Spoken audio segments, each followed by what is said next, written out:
From Meatball Monday to Salmon Sunday. I've broken down every single meal, the nutrition focus of the day, and a grocery list to make it impossible to fail. If you want a 7-day starter pack, this is for you. Or perhaps you've been a carnivore for a while, you're a veteran, and you just need some food ideas. I got you. Before we begin, let's set the stage here. This meal plan, starter pack, kit, whatever you want to call it, I do 2 meals a day. This is a 2-mad situation, no snacks, okay? We are gonna eat 2 meals a day. We're gonna eat breakfast and we're gonna eat dinner. Breakfast will be between 7 and 9 a.m. or 7 and 10 a.m. And then your dinners will be between 5 and 7. And in between, we will make sure to stock up on lots of water. You can drink coffee. That's my exception, but you don't have to. It's a great meal suppressant though. Every morning, you're just gonna have simply either 3 or 4 eggs with your breakfast and the leftover meat from the previous day. Or you can have huge strips of bacon. So I'm not getting into breakfast each day because we're just gonna have a baseline breakfast of eggs and bacon or eggs and leftover meat. Let's get into our roadmap. Each day, I have a different nutritional focus, from satiety and simplicity to your nature's multivitamin. We're gonna have a luxury bougie day. Then you have your lean protein day with gut rest, omega-3 and inflammation support day, quick and easy energy day, and brain and skin recovery day. Because if you don't know, I actually went carnivore almost a year now ago to heal my lifelong eczema, and wow, it's been quite a journey. You can see my journey here, but let's break down our first day of the week, Meatball Monday. And what you're gonna eat is 1 to 1.5 pounds of ground beef. You can roll that into balls, season with salt. I do have a video here of the meatballs that I make. I do carnivore like, guys. I'm not perfectly carnivore. I have some seasonings. I eat some onions. Carnivore police, relax, okay? It could be worse. The way I look at it is, before I was eating 100% crappy. And now I've reduced it to 0.5% seasonings, Diet Coke, and coffee. Relax. If you don't want to do that, you can literally make your meatballs with just literally salt and your beef. Pop that in the air fryer. I think personally meatballs taste the best in the air fryer. Use a ground beef that's like 70-30, 80-20. Like, you want the fattier type of ground beef. It just tastes better, to be honest. I don't know. And obviously the fat is good for you. For myself, that is what I would eat for dinner. They have, if you're on a budget, they have the tube at Walmart. It's actually gone up to about 5 something now, but you can buy that, or you can get the big one from Costco, and I think split it into about 4 or 5 meals and eat that way. I literally eat like 16, 17 meatballs. I think that's how it makes. Like, it's a lot of meatballs, but she delicious and we love her. For this next one, we are taking a deep dive, okay? You know those parents that they to get their kids to learn to swim, they just throw them in a deep end? Yeah, that's insanity, but that is what I'm doing with you guys. And we are moving into Tripe Tuesday. And I know, just hold the phone, give it a second, just relax, deep breath. We can do this, guys, okay? This is what I want you to do. You're not gonna make tripe yourself, because ew, what? You're gonna go to your local pho restaurant, and it's quite inexpensive, and you're gonna order pho, but you're gonna tell them that you don't want any noodles, you don't want any veg, you just want meat. I usually get mine with like the beef and beef and chicken. I'd ask for double tripe. Sometimes they have like a meat, a myriad of meat, and then I get mine with the bone marrow as well at the place that I go to. But anyway, point being, you're telling them to substitute the noodles for tripe. Relax, okay? I know it sounds a little bit weird. The texture actually is very comparable to a noodle, and I think this is a great entry level into eating things like tripe. This is what I do, and it's great for you. Here's the rationale, okay? Organ meats are nature's nutrient spreadsheets. If you're grossed out, I want you to just remember, healing is not just about taste. And pho soup is one of the easiest ways to eat tripe. It's honestly like almost flavorless, but has so many health benefits. So I encourage you guys, go for the tripe. Just take a Tripe Tuesday, Comment down below when you try it. I want to hear about everyone's faux noodle replacement, okay?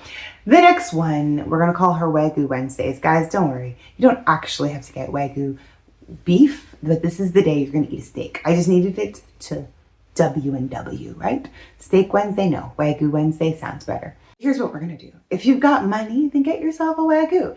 If you don't, you just go to your local grocery store and get one of get a steak on sale.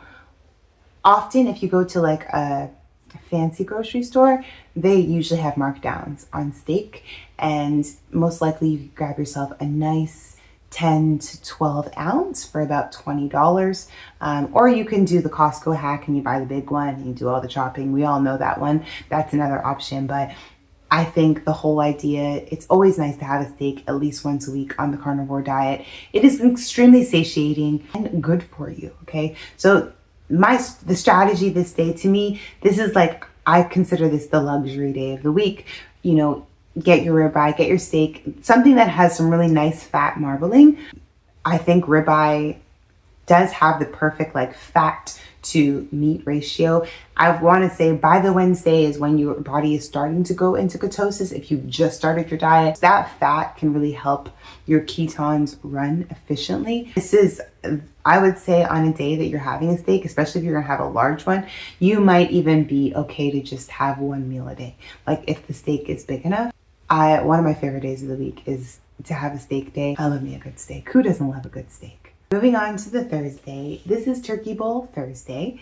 What you're gonna eat is ground turkey, and you're going to saute that in butter and whatever seasoning you like. I personally like, this is my personal thing.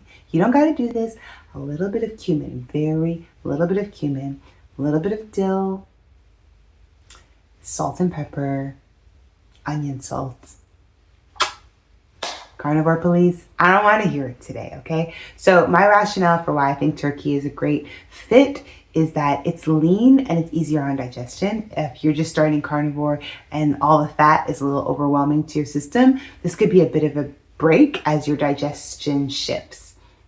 Tip, if you're feeling for like a cheat, like you just feel like I just want to eat something else, ground turkey actually makes a wonderful crust for a carnivore pizza. Literally all you got to do is roll your turkey out in between like parchment paper, and then I would bake it first and then take it out and then put, you know, if you want a little bit of sauce and your cheese and your meat. Mwah. So that's another option if you don't want to do the turkey bowl idea. Moving on. Fish Friday. What's eat on Fish Friday? I would say any white fish, a salmon.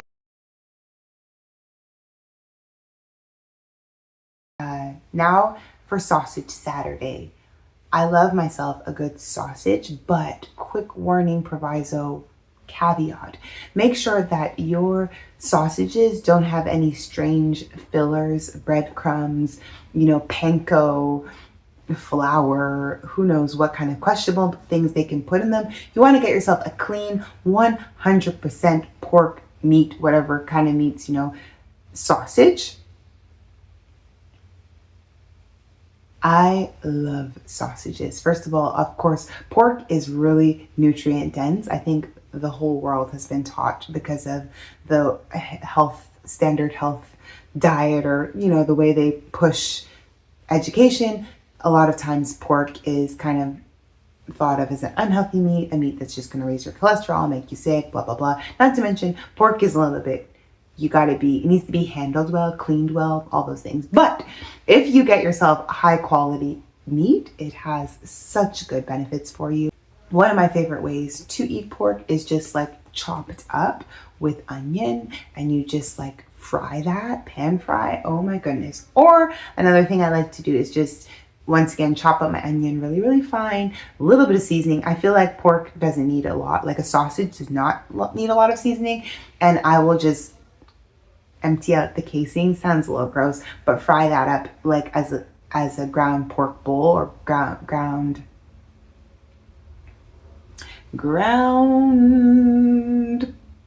sausage bowl, and I will top that with some cubes of cold butter. All of these meals I would add a few cubes of cold butter to the mix. Now, moving on to the last day of the week, that is what I call my Salmon Sunday.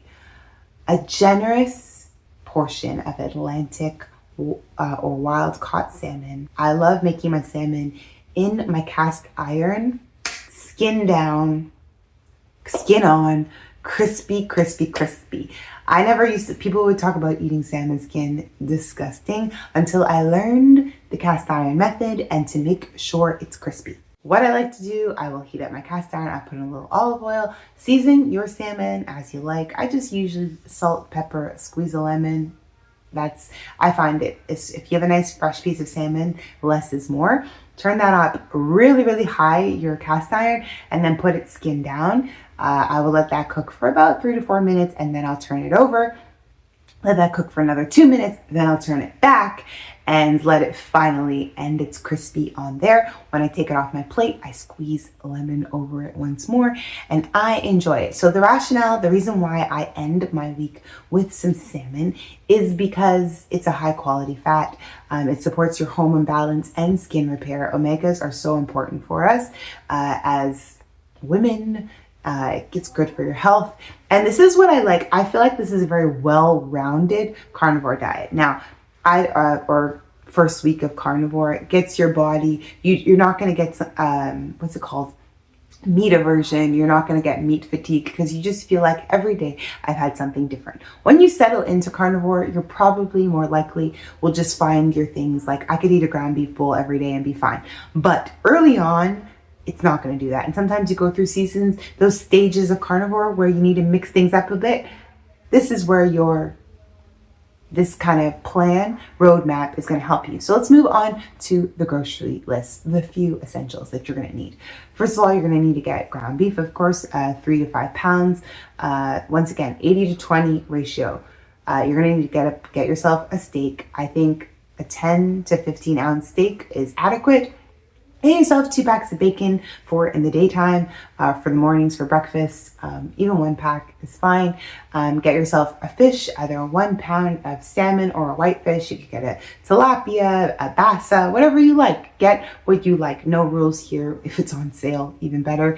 The other meats that you'll need is definitely going to need, you'll need 1 pound of ground turkey. You'll need 1 pound of ground sausage. Just check the already frozen sections of your grocery store for these things. You don't have to get these necessarily fresher. I find in the frozen sections, they are usually cheaper.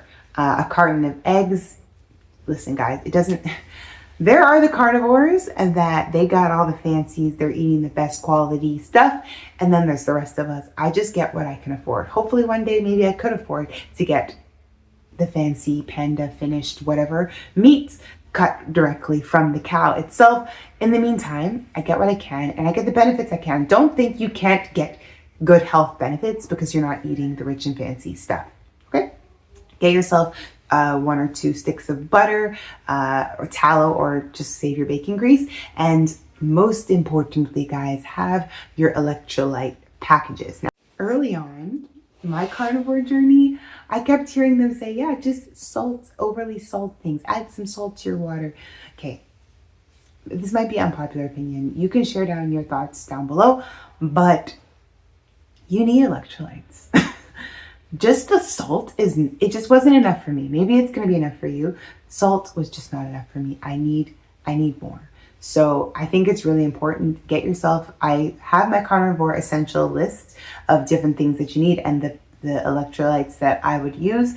Get yourself some unflavored packets. I think those are better. They also help you to keep that carnivore flu away, help you balance. You know, when you stop eating meat, your body drops water because carbs hold water, and then you can just become very dehydrated very quickly, and then you don't feel well, and you know, all the things. So to end my videos, I really love to share comments.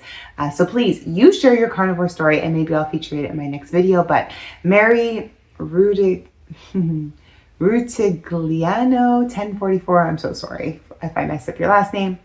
She said she is a 78-year-old woman that has eaten keto carnivore for 7 years. She also eats some cabbage, onions, and avocado. Yes, I know, carnivore police, that's not what you call carnivore, but it works for me. And I just loved that. I love that she's 78. She's been doing this lifestyle for a while. She feels great and she's not dogmatic about what she's eating. I'm not dogmatic about carnivore at all. I would say I eat 95% carnivore. I think there's levels to this. And if you're trying to figure out what level is best for you, go see this video. As always, guys, eat meat, drink water.